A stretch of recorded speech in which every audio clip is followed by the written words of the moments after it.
principal here at the school. We're very excited about tonight. This is, I think, the first time that we've done one of these in a long time.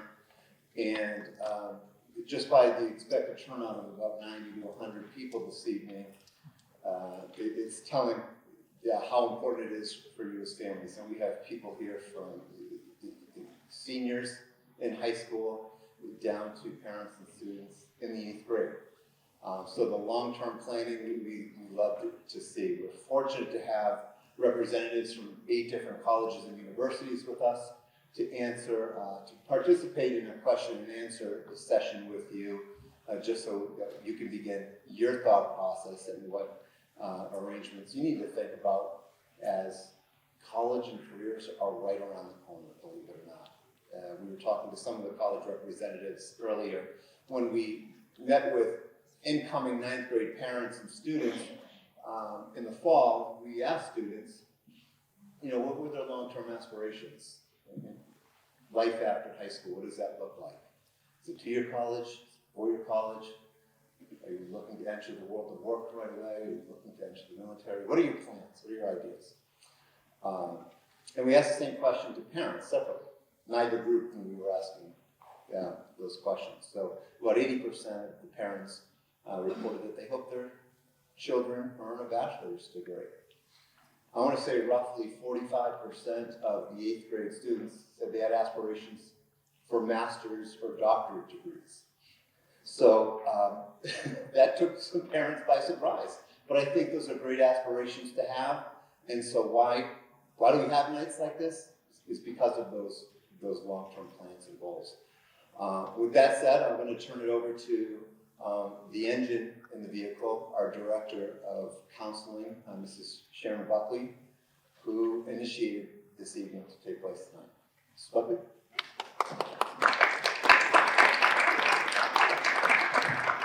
Thank you, Kevin. We are excited to host this evening, joined here with the rest of our counseling team. Mrs. Kathy Egan is behind there, working the cameras. I have John Petritis here and Lori Rohan.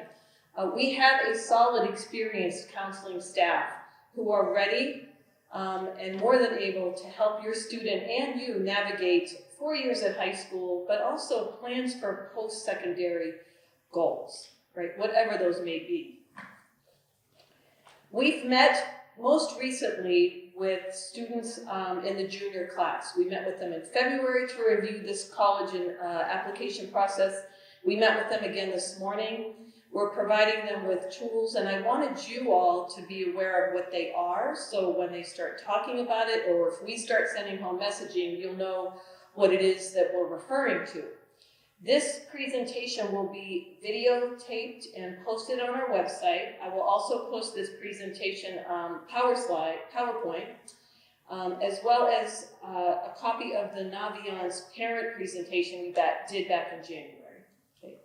Tonight's agenda will look like this. I'm going to be brief, and that's intentional because I know you want to hear from these fine professionals. We'll reserve about 45 minutes for question and answer with the college representatives. The platform that really drives the college and career planning is the Naviance Platform. Naviance is a web-based tool that allows students to do self-discovery, self-assessment in some ways, college research, academic planning, as well as the process for applying to college. Your students will become very familiar with Naviance. We've actually introduced it to our 8th graders already so that they can start doing some of their career interest surveys. There are tutorials built into Naviance. They're called Show Me How tutorials in the event that a student gets stuck. But we are always ready to work with them individually, and we'll be meeting again with our rising seniors in the fall. We reminded your students today of how they can access Naviance through their Google app. It's a single sign-on. They click on Naviance and they're brought immediately to their personal page. There we ask them to do college searches. Please recall or know that the most common major that freshmen declare is undecided. So you don't actually have to know exactly what you want to study. And if you in the audience are anything like most of us adults up on stage or in the counseling team, we've changed our thoughts multiple times, right, around what you want to be when you grow up. But the idea here is to investigate and to research and to collect information. And Naviance helps you to do that. So we've asked students, and this can take place as early as 8th grade or freshman year, to start getting comfortable with navigating college websites, knowing what they provide and information. We're going to talk in a minute about looking at a good fit for a college, meaning safety, target, or reach schools. Consider both private and public options when you're creating a college list. You shouldn't make assumptions about financial aid packages because admissions counselors will tell you they look at the student as a whole student, okay? And we're going to show you the criteria that they use to consider admission and what they would offer by way of merit money or scholarships. And then finally, a common question is how many colleges should we be applying to? The average is anywhere from 4 to 6. Your counselor will work with your student and you to help target what some good choices are. We will never tell your student that they cannot apply to a college. We will never tell you or your student that they won't get accepted anywhere. Okay, that we don't know that. We have no crystal ball.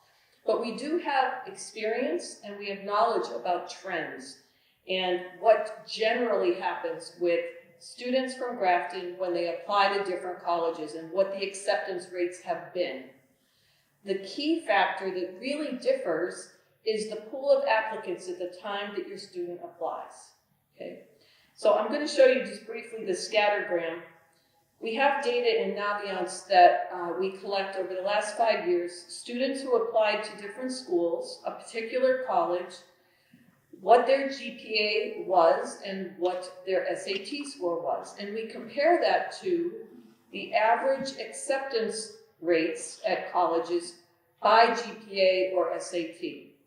We're going to talk, I'm sure, at length tonight about SAT optional or test optional and how the pandemic has really impacted the admissions process. But for our purposes, this, for example, this student is indicated by this blue icon. These check marks say, yes, students with your similar credentials were accepted to this college. If this icon was down in this area of the grid,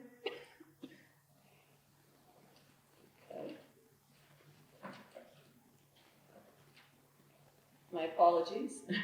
If they were down in this area of the grid, this would be considered a reach school. And then if the icon was up here, reach because it was below the recommended criteria for admission. If this icon was out here, it would be considered a safety school. So we encourage students to have a variety of schools that may include reach, safety, and target. We then went on to tell your student about how they can do a college search. These are live links in this presentation where the student can go in and search for colleges, and there are many different parameters that you can use. We usually start with location. Do you want Northeast? Do you want Southeast? Do you want the Midwest? We then encourage the student, if you know what you want to major in, make sure they have your major. Okay? You don't want to go to a college per se just because of the name of the school or that my friends go there. You want to make sure it has what you're looking to study. And then finally, there's all kinds of different parameters. There's athletics, there's activities on campus. The more specific you get with what you're looking for, the narrower your search. So we encourage students to keep it broad to start and create a list. In Naviance, they can put those college search results in what we call potential schools and keep that list there. From there, you can access a multitude of resources. We've also encouraged your students to visit colleges. There are virtual tours on Naviance. There's also a feature called college events. So colleges can go in and post in the Naviance portal tours and other events that they have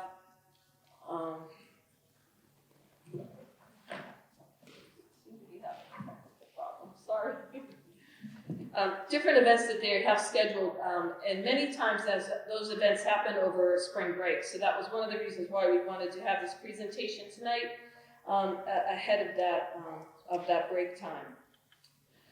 The college application process includes many different components.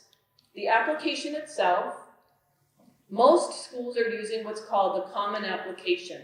This is a live link to the website. Your students, if they're juniors now, can go in and create their Common App account, and they can reuse their username and password in the fall to access that same account. It's not too soon for them to go in and start filling out general information.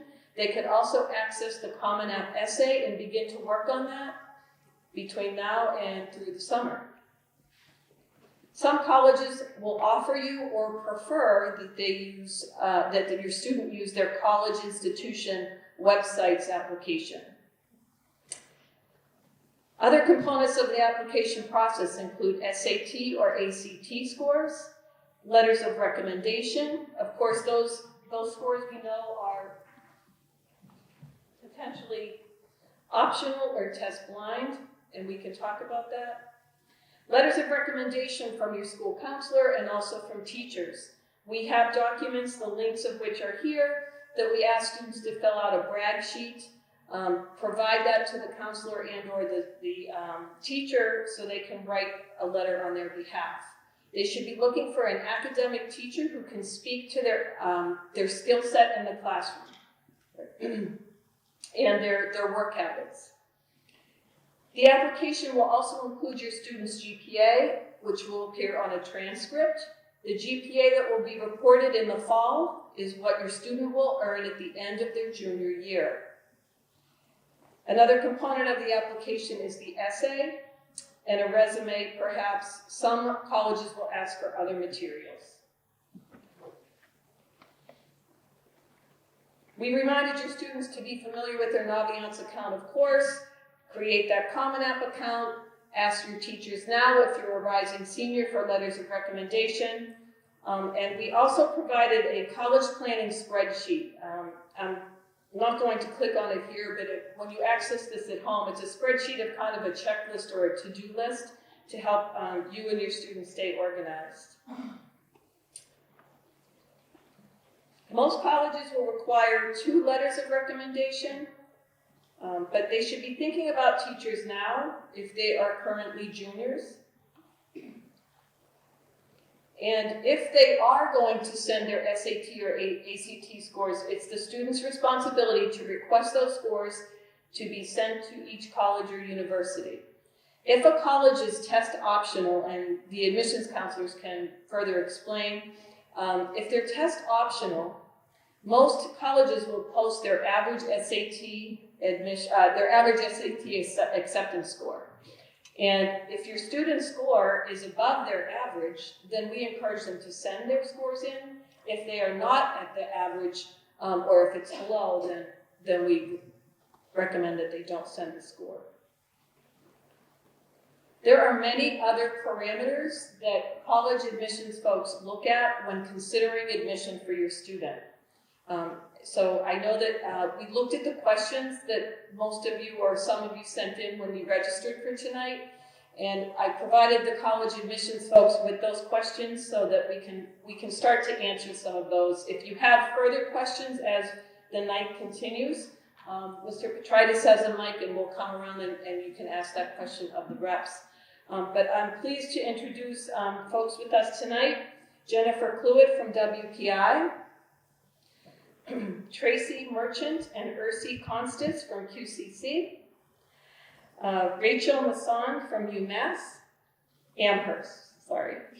Worcester State, we have Joe DiCarlo, Shayna Eddy from Framingham State, Brooke Porter Jordan from Assumption, Keno Purcell from Northeastern, and Ashley Willis from Merrimack. Welcome, and thank you so much for coming tonight. Does anyone have any questions off the bat, or we can start by looking at some of our questions that I summarized. Let's start there. So parents are questioning or wondering, what are the admission requirements or criteria, and what can you tell us about SATs or test optional for students? Anyone can jump in.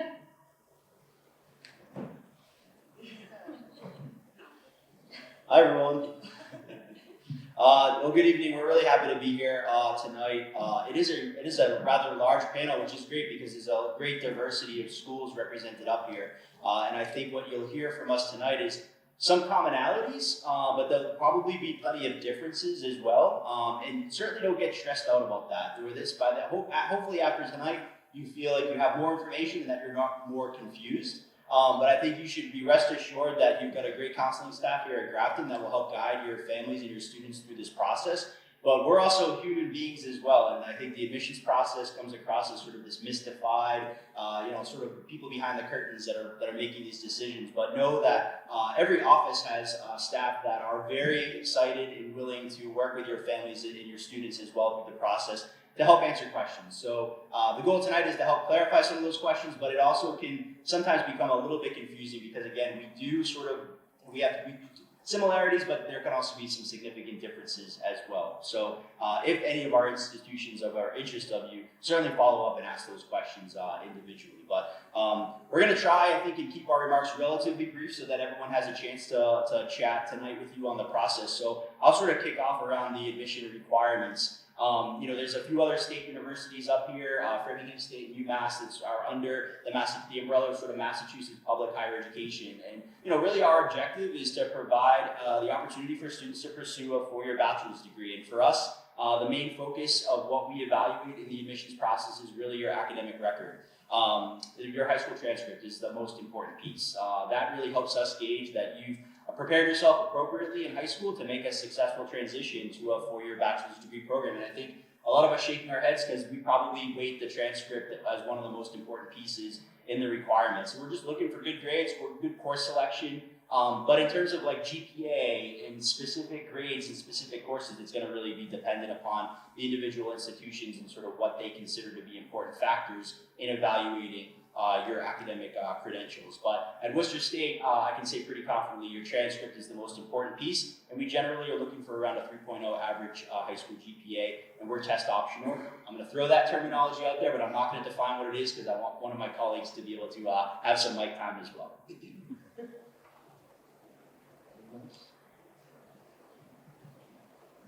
I would be happy to comment on the testing situation because I think WPI is a bit of an outlier in that we are a test-free or a test-blind institution. So why don't we kind of talk a little bit about testing, because I know that's something that many people want to hear about. So you've heard about the SAT, you've heard about the ACT. These are very traditional standardized tests that are used by admissions professionals in the process. And in the last 10 to 15 years, there has been an explosion of institutions who have started to make their test requirements optional, meaning that it's up to you. You get to say to yourself, do I want this admissions office to see my standardized test score? Yes or no, and that's a decision that you make. So while there were many colleges who were test optional, COVID came, and then there were no seats for anybody to take these tests, and then many, many, many colleges had to become test optional. And the beauty of that is that many colleges, after being test optional, kind of forced from the pandemic, they realized that they could enroll a talented class without the use of standardized testing. So now you're hearing that many, many more colleges are keeping that test optional policy.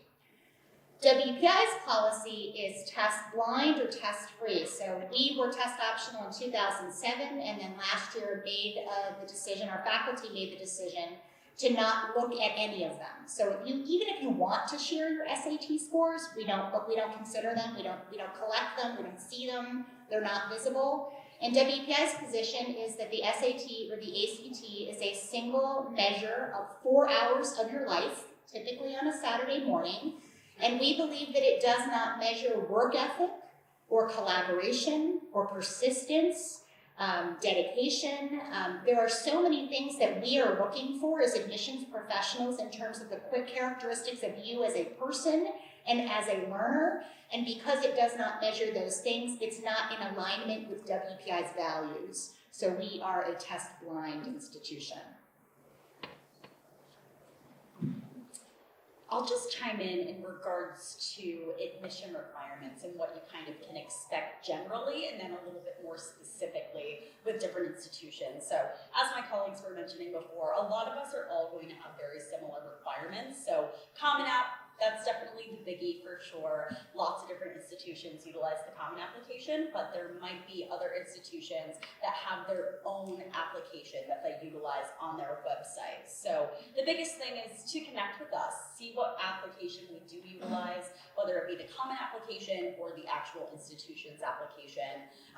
My favorite part of the application reading process is the essay. That's truly your time to shine and let me get to know you. I love just curling up in my office with a cup of coffee and getting to know your story, getting to know what you're passionate about, getting to know a little bit about you and your background. So definitely the essay is a really great opportunity for you to highlight just who you are and what you're passionate about. Some other requirements would be the letters of recommendation, either one from a teacher or a school counselor. My personal recommendation is to submit both, just because then that way you get to have a recommender that actually works with you in terms of getting to know your personality, helping you through high school, working through courses and challenges, but also that teacher has that perspective as well in terms of your academic performance in the classroom setting. So the other thing to highlight with letters of recommendation is if you have, maybe you play a sport and you have a great relationship with your coach, or maybe you're involved with drama or a club here and you have a great relationship with that club's advisor, have them write you a letter as well.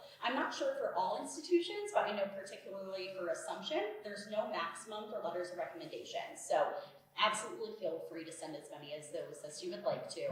But in terms of additional requirements, some students that maybe are considering art or graphic design, some institutions might require a portfolio of your work. Other schools, maybe you're looking to do a game design program or a game art program. They might want to see different games that you've created during your time in high school. So those are just important things to keep in mind in terms of specific programs that would require additional items for your application, but generally that's kind of what you can expect in terms of requirements for the admissions process and review. Just jump in here for a moment as well, and I think just hearing the diversity of responses so far is one reason why focusing in on 4 to 6 colleges or universities to apply to is so critical, because it really is important to understand our individual processes, and they really do vary so dramatically. In terms of the read for us at UMass Amherst, many of our majors, and unlike some other schools, you do apply to a specific major.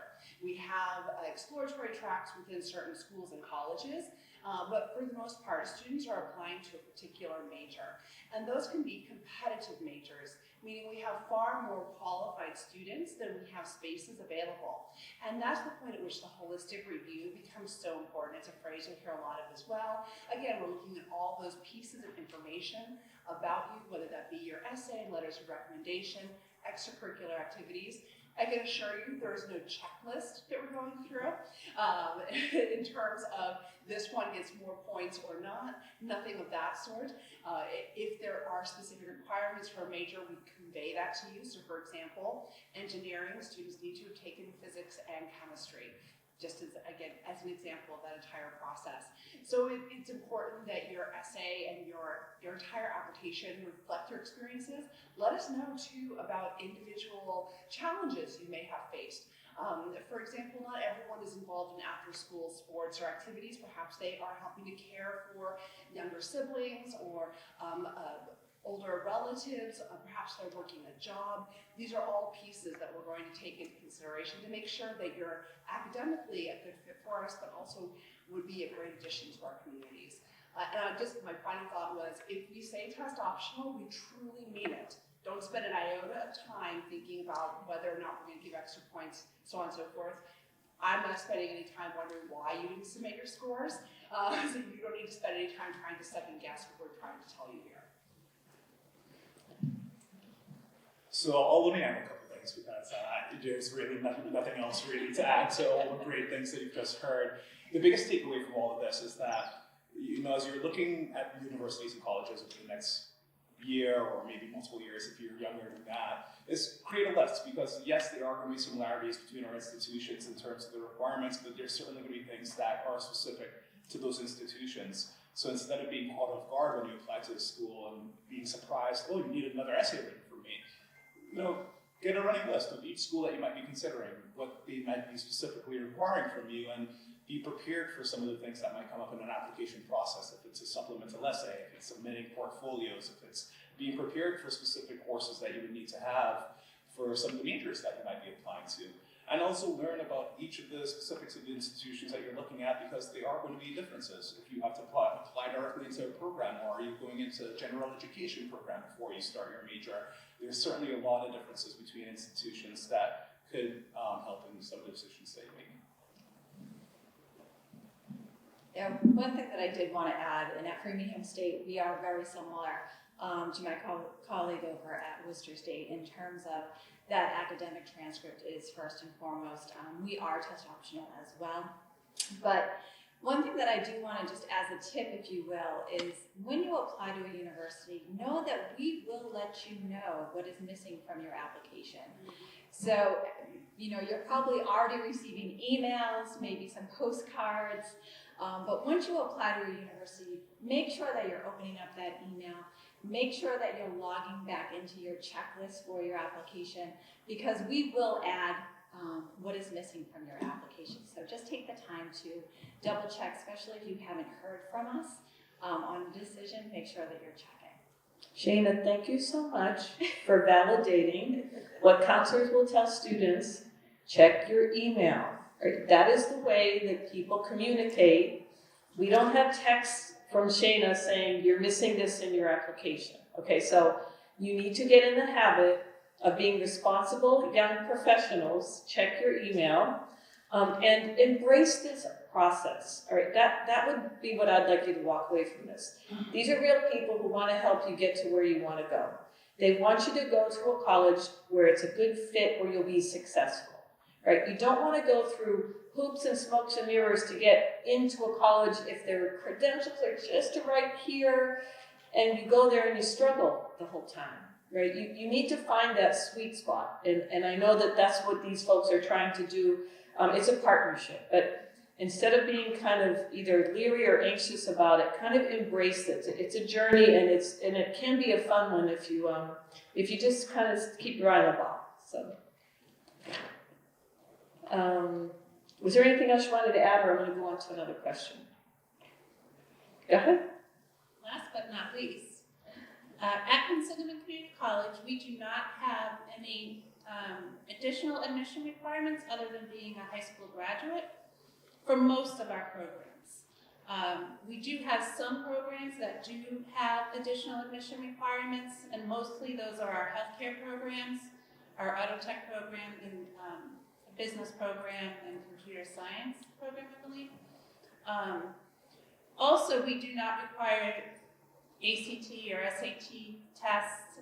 However, if you did take your ACT or SAT, you can always send in those test scores to us, because our advisors will use the test, the scores, to maybe evaluate your English and math levels. So it is a score that it might help us, help you, but it's not required. We do not require any essays. We don't require any letters of recommendation. So it's really a pretty simple process to apply to Consig. And again, I will stress too, check your emails. Check your junk email box, because sometimes our emails will go there as well. Sometimes we get complaints, oh, you never got back to us. And we did, and we feel like maybe it just ended up in your junk email box. Tracy, I'm sorry, go ahead. I just want to say thank you for that, and I want to highlight the variety of schools that we have represented here. We have a community college, we have private institutions, and state or public institutions. And we all work together to get you to where you want to go.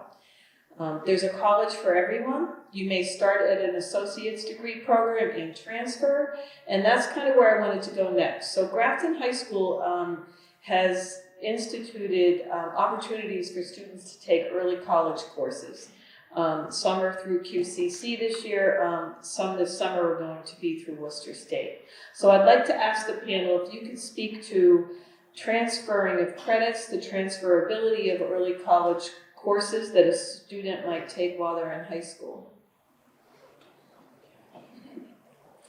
I'm happy to start. I know I wasn't in the push much.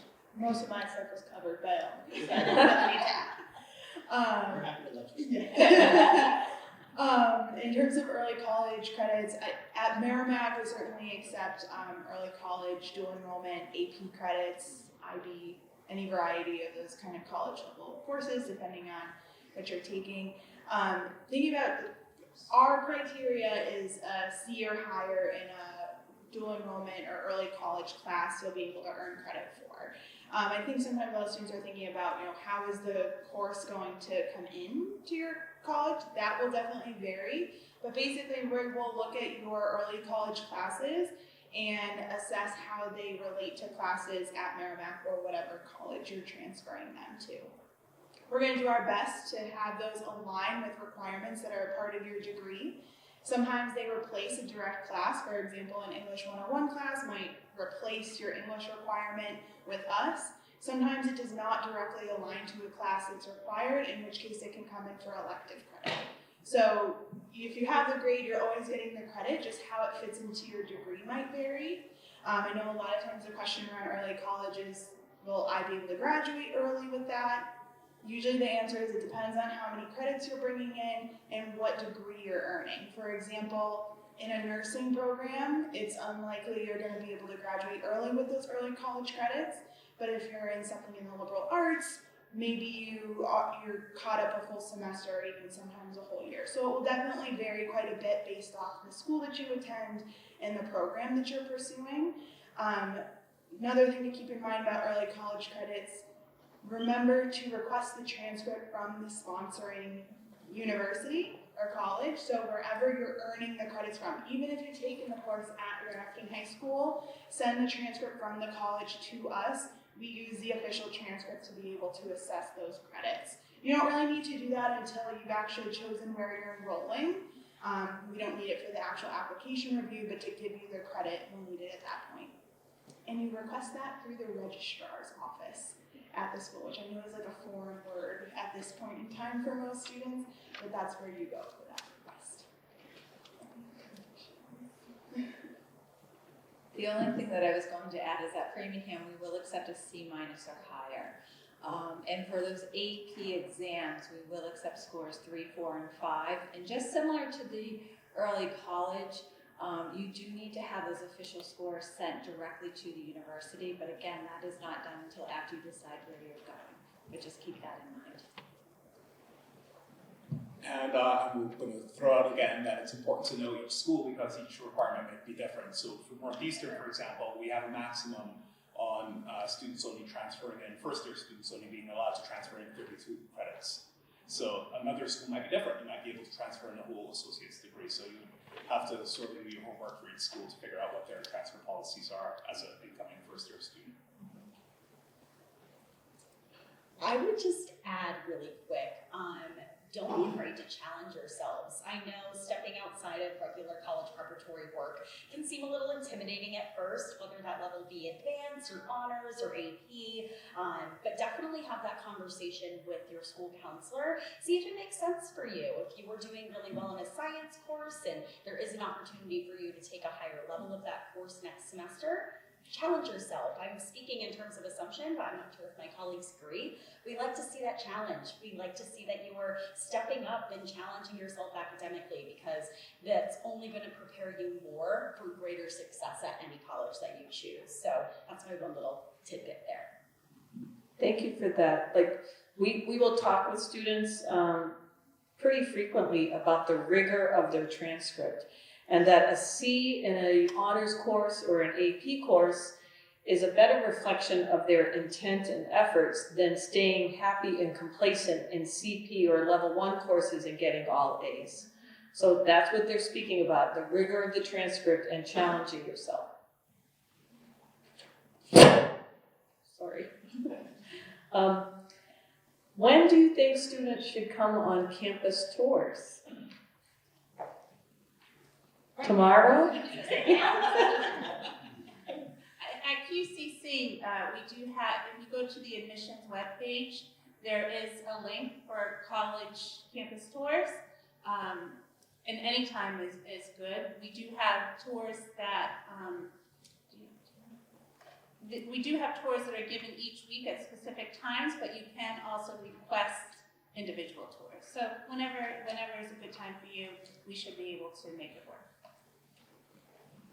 Touring is the best way to get an idea of if you are really interested in an institution. You picture yourself there at that school. So the earlier you can do it, the better. Because again, there are so many universities and colleges here in New England, but so many in the United States as well that you could be a great fit for. So the earlier you can start a college tour is great because it gives you a sense of the schools that you might find yourself at. Northeastern, we're doing tours all the time, several a day. So certainly feel free to sign up for a tour on our website. Something to think about as you plan your visits too is the type of event that you're going to attend to visit a campus. Most of us have a daily tour option where you might get like an information session, an overview of the school, and a tour of campus. Know that we also have events sometimes like academic preview days or open houses, shadow days, a lot of different ways to visit a campus. If you're visiting somewhere locally, the daily tour might be the best way. Maybe you're a little bit familiar. It's a good way to just go see it in person. If you're visiting a place that's farther away from home, try to do something like an open house. You can accomplish a lot more, talk to a lot more people in a single day that way. Anytime you see the name of an event and you're not sure what that is, what does the schedule entail, what does it mean, always reach out to us. We are always very excited to talk about our events. It's usually like one of the highlights of our jobs. So if you're confused about something you see on a website or events listing, definitely reach out anytime. I would say too, especially with so many colleges and universities being available in New England, it's naturally very easy for us in the summertime to vacation in Maine or New Hampshire, Vermont, New York, wherever that may be. So take advantage of that time. A lot of universities now offer drive-through campus tours where you can actually take an audio tour of the campus while you're just in your car. So I know some of my favorite memories is when I was a rising senior and I was able to travel with my mom during the summertime and check out some colleges. And it was a great way for not only us to bond, but also have me start genuinely thinking about what can I see as a good fit for me? Does this distance feel good enough from home? It really helps you start getting a feel for those questions that you might not necessarily know the answer to, but at least you'll have some fun, at least doing it along the way. I thought I'd provide the panel and the audience with some statistical data about who's here with us tonight. So we have about 78% of the audience, it's their first time that they're going through the college application process. 42% of them are rising seniors, 29% rising juniors, and then the freshmen, as Mr. Carney said, there were 20%. So we're thrilled that there's interest and that you're taking early steps to gathering information. I thought maybe you can explain what early action is, regular decision, deferred, all of those different terms when students or parents start to look at those applications. Thanks. So there are several different types of plans that you will choose, and these are often round or deadline driven. And so there are two flavors of what they refer to as early programs. One is called early action, and the other is called early decision. Those are pretty traditional terms that colleges use.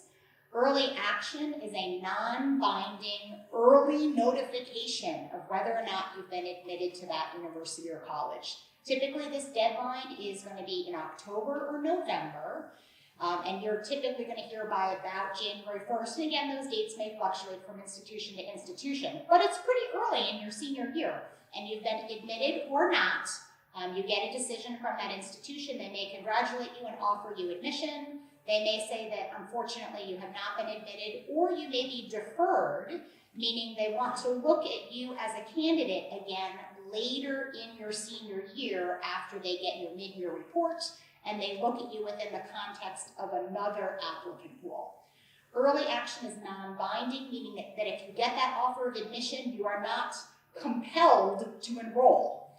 Early decision is a binding agreement that you make with the university. So the parent, the student, and the school counselor all sign a statement that says that if you are admitted to that college, it is your intention to enroll. So early decision is an early process whereby, again, in end of October or November or early December, you notify the student you're applying early decision, and if you are admitted under those plans, traditionally, it's an expectation that you would enroll. So early action and early decision. There's also regular decision, which is typically a little bit of a later deadline. It might be January, it might be February, and that's simply a little bit later in the year, and deadline notification is typically end of spring. There's also rolling decision, and it is exactly what it sounds like. Rolling decision says when you're ready to apply, you apply, whether that's September, December, or May. You apply when you're ready, and the college will evaluate those candidates on a rolling basis, and they will issue their notifications or their decisions on a rolling basis. Jennifer, thanks for that awesome explanation.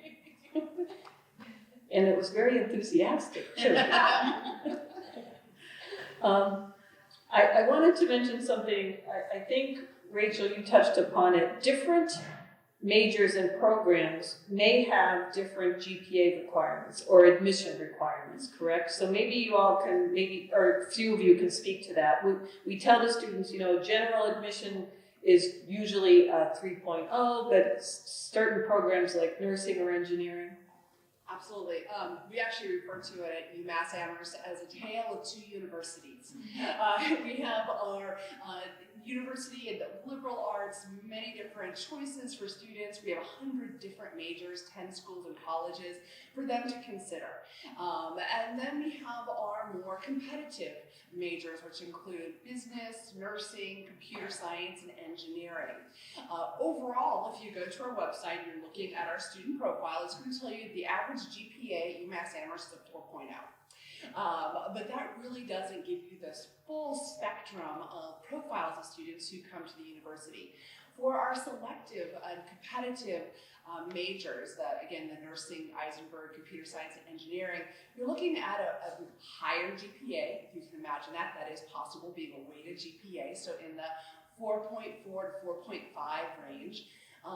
These are where we're going to be admitting students. We'll have far more applications than we will spaces to admit, and you'll see a lower acceptance rate.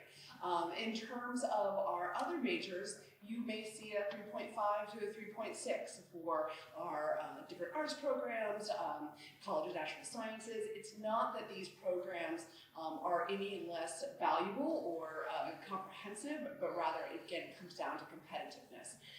This last year, psychology was incredibly competitive, and we had a decrease in our nursing students. Couldn't have seen that coming. No more than the guidance counselors have a crystal ball about what the next year's class is, neither do I. I often get the question, well, which is the easiest major to apply to? I say, if I tell you that, everyone applies to it, and it's our most competitive major next year. So be true to yourself. Don't try and game the system in that regard. It really is not going to do you any favors. If you know the major that you wish to apply to that. If you would like to have more specifics on the profile of the student who is admitted into that particular major, give me a call, send me an email. I'm very happy to provide that information. We're not hiding it from you. I also like to emphasize that we are admissions professionals. We truly are looking to admit students. It's not about keeping anyone out. It's trying to get in everyone as much as possible and into the right category so they are successful and graduate and are part of our community in a really productive way. One thing that I'll add on sort of the selective major criteria, category is you might be thinking, oh, well, if I need to get a 4.5 to go into nursing, maybe I'll just go in undeclared and then look to change my major into nursing later, sort of as that backdoor way into the program. A lot of times with highly selective programs, they're highly selective more so again because the demand exceeds the supply. They're limited in the number of seats due to lab space, due to accreditation requirements, and you'll find that very commonly in a lot of the health science programs like nursing or occupational therapy, physician's assistants, that type of thing. But a lot of times these programs, because they are so limited in capacity, they're called direct entry only programs, meaning the only way to get into the nursing program is as a new applicant.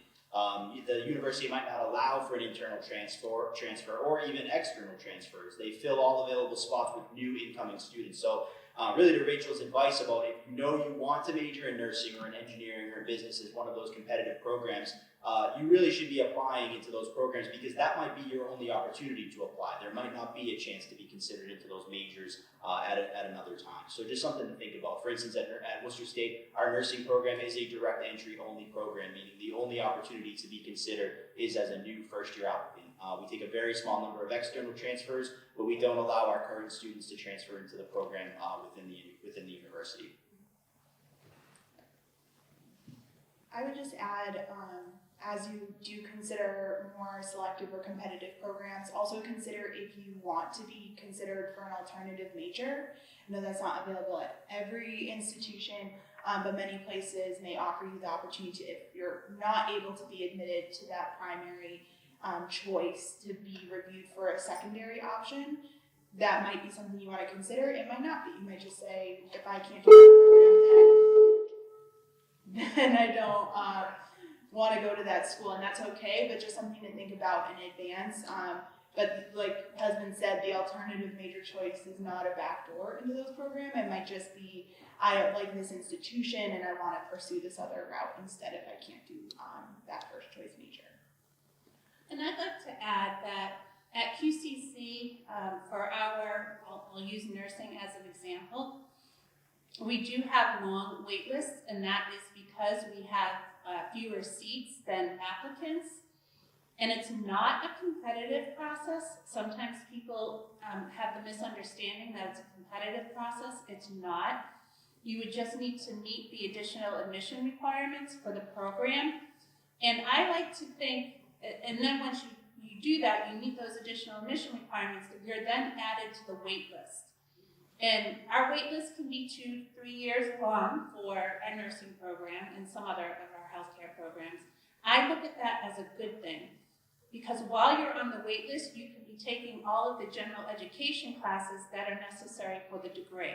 So that once you start your program, you can focus on just the nursing classes and the clinicals.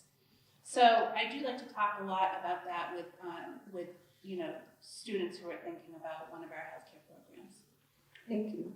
There were quite a few questions around how do you provide supports for students with disabilities? I'm stealing the microphone because I did higher ed admissions for students with learning disabilities for 18 years. So I'm going to take off my UMass hat for just a moment, and you can time me. Don't give me more than 3 minutes, but do invite me back for another night. This is such an important question. I'm so glad so many of you are here early in the process. What's important to know about the transition from high school to college is it's not just a graduation and then enrolling at a different institution. Students are actually covered under a new set of laws. So while you are in high school, you're covered by an IEP through the Individuals with Disabilities in Education Act, or you have a 504 plan. Once you graduate, IDEA and that IEP no longer apply legally. You are now covered under the Americans with Disabilities Act. That requires colleges and universities to provide appropriate access. And what that means is going to vary dramatically from school to school. It is going to focus again on access, so accessing the curriculum. It is not going to focus on remediation. It's really important to know yourself, to know what the supports are that are being offered at a school, to understand what their documentation requirements are, because that is not defined by Congress, nor do we particularly want it to. There are some similarities, but it can vary from institution to institution. What is important to know, and I emphasize for all the students who are here, the most important thing you can do is access those supports and do so early. When we're talking about accommodations and disability support offices at most colleges and universities, we're talking about them being staffed. And that's an important word because it means they're there during the summer. So you should be exploring what your needs are and understanding what a school could provide prior to applying and then making that decision to enroll, and then beginning to interact with that disability support office in the summer before you enter your freshman year, right? It's kind of like your car. It's a lot easier to go in for routine maintenance than when you take it in when the engine finally stops running, right? If you're having struggles in November and December, there's not a lot disability support can do for you at that point. We really like to see students earlier. In addition to the federally mandated supports through ADA, some schools will offer enhanced services. For example, Westfield State has a program that you would apply to and get additional services on top of those standardized accommodations. And so here in New England, actually, there are several different schools that have really stellar programs. Overall, you are going to find a much more welcoming environment than you would have in years or decades past. We now look at neurodivergency as part of a diverse student body, so that's really important. One piece I often hear from students is, should I disclose my disability within my application? First off, understand your audience. Most of us don't have backgrounds in learning disabilities, so how that information is received is going to vary. We are open and address biases. I think the most important question to ask yourself, and that's true of any information you give us, is context. Well, how is this adding to their understanding of what I have experienced? So that can be an important piece. You're not sending any of your documentation to us. We don't want to see it. We don't need to have any of that. You do that after you're enrolled. But there can be a really supportive and welcoming environment. Just be honest with yourself about what level you need to be successful. And my last piece of advice is start advocating for yourself now. These are skills that you should be learning now, understanding your learning style, what you need, what supports you've received, what you'd like to continue to. There's a lot of great ones out there. I compare it to when I travel. I definitely take the TSA shortcut. When it's available to me, I do the priority everywhere. If you can get priority registration for classes, if you can get additional supports, definitely the only thing that matters in the end is your education and your success. I think I went over 3 minutes. Rachel, thank you so much. We have about 5 minutes left. We can open up to questions from the audience, if anybody has any that haven't been addressed yet. Mr. Petrides will come to you with the mic.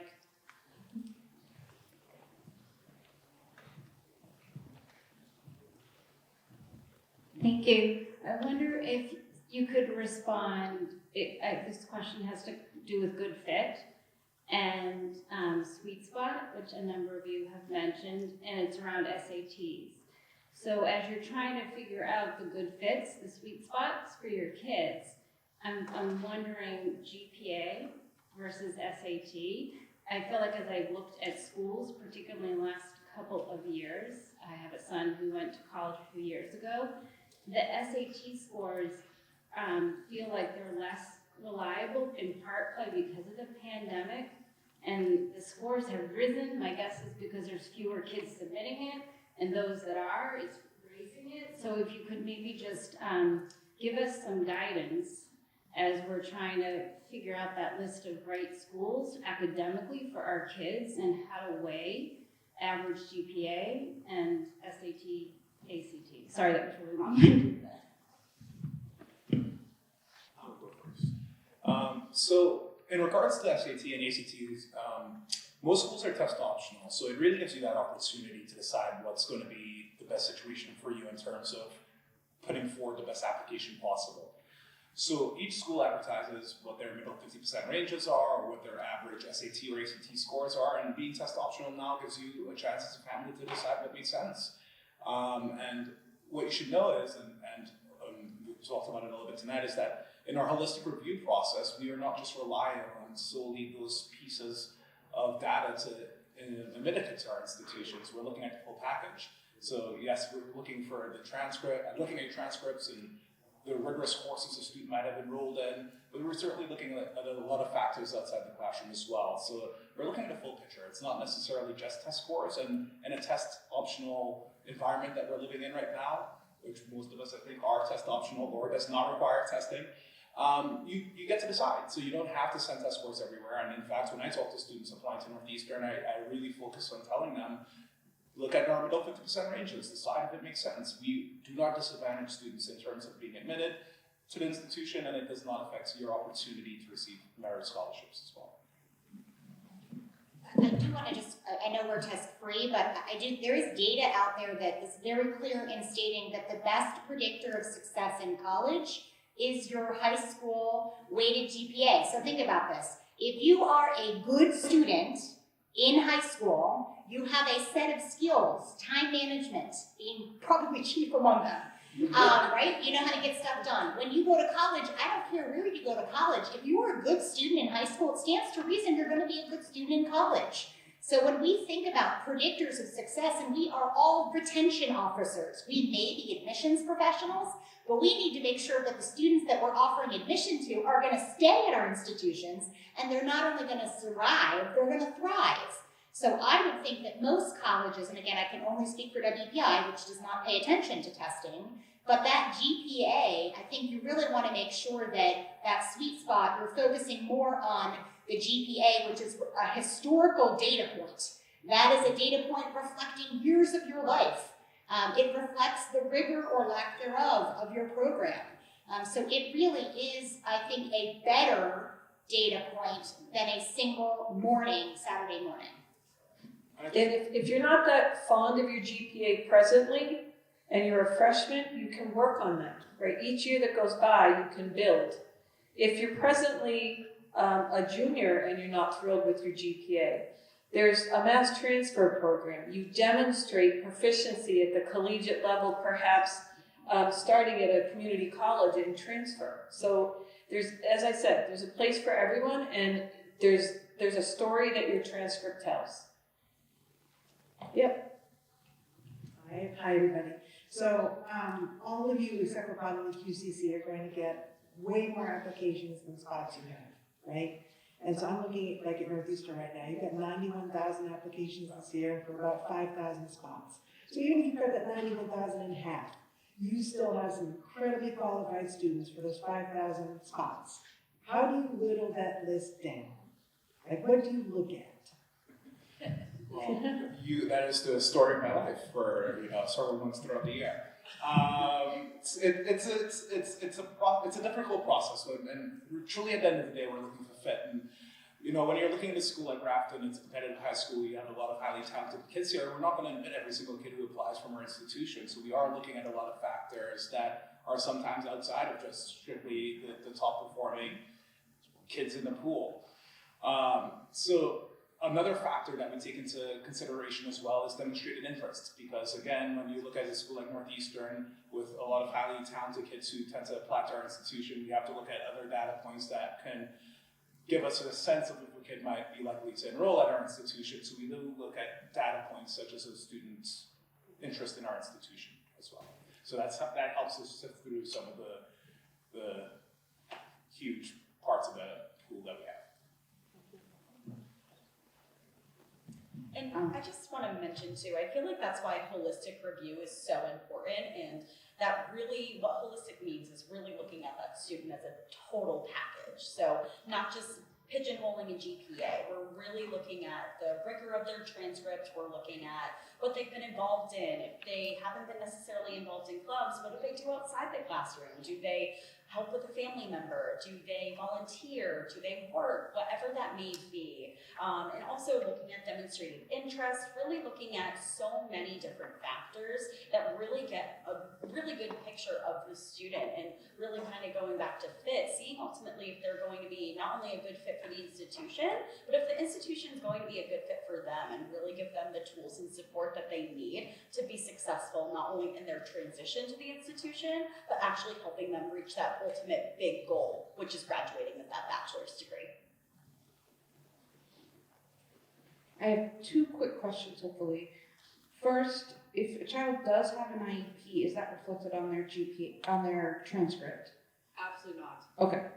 Secondly, the earlier question about when to start going on tours or when to tour, for me, it's more like when in their 4-year high school career should we start touring, not what days or weeks or things like that. I think you can really, I think you can really start touring anytime in the 4 years. We definitely see students who maybe tour really early on with an older sibling. And so they're just sort of taking it in a general way, and then they come back when they're a junior. I think sort of the prime time is the spring of your junior year is when a lot of students do their initial visits. But that doesn't mean that that's the earliest you can do it or the latest you can do it. There's not really a bad time. It's really just about how far you want to think ahead, how much time you want to invest in visiting, the distance of where you might be visiting, and obviously the questions might be different. And you can always visit more than once. You might do your first look really early on and maybe end of your sophomore or early junior year, and then visit again in your senior year when you have those more specific questions. So it's okay to do a dip your toes kind of visit early on, and then circle back with those more specifics. Any other questions? And it's also worth checking out school summer programs as well, because each of our institutions probably have summer opportunities that gives you a chance to get into a class, get access to faculty, and get a really early introduction to the institution. We have posted summer enrichment opportunities on our website. There's a separate tab. So as we receive them from colleges, we post them there. Was there another question? No? Okay. Before we wrap up, there were several questions that came in during registration around financial aid and scholarships and grants. I don't know if you're prepared to mention a little bit about that, but I want the parents and folks to know that we do offer and run presentations specific to financial aid. We have someone from the Mass Education Finance Authority come in and give you the whole night dedicated to that. But if maybe you could touch upon that a little, and then we'll be wrapped up. So financial aid in a nutshell, there are there's free money. Those are called grants, meaning you qualify for a need-based grant based upon your FAFSA, your profile, your documents, right? Free money grants or merit-based scholarships. You are so talented that we are all trying to steal you from one another. So we give you these merit scholarships so you come to our college and not the other one, right? That's what a scholarship is. So there's grants and scholarships. That's free money. That's kind of what you want. There's also loans. So we offer low interest loans, either from our institutions, from the feds, or from the state government. There's work study. Work study is you are an employee on our campus and we pay you minimum wage to stock the shelves or check out books in the library or help in the dining commons or help with facilities or whatever it may be. So work study is another type of assistance program. And you apply for these things through the free application for federal student aid. There may be an additional form that some other colleges require of you, and those financial aid offices then collect these forms and they evaluate your family's ability to pay for college, and they award you grants, scholarships, loans, and work study to help defray the cost of college. And what you receive in a financial aid award varies tremendously from school to school based upon their individual policies. So it's not a one-size-fits-all approach.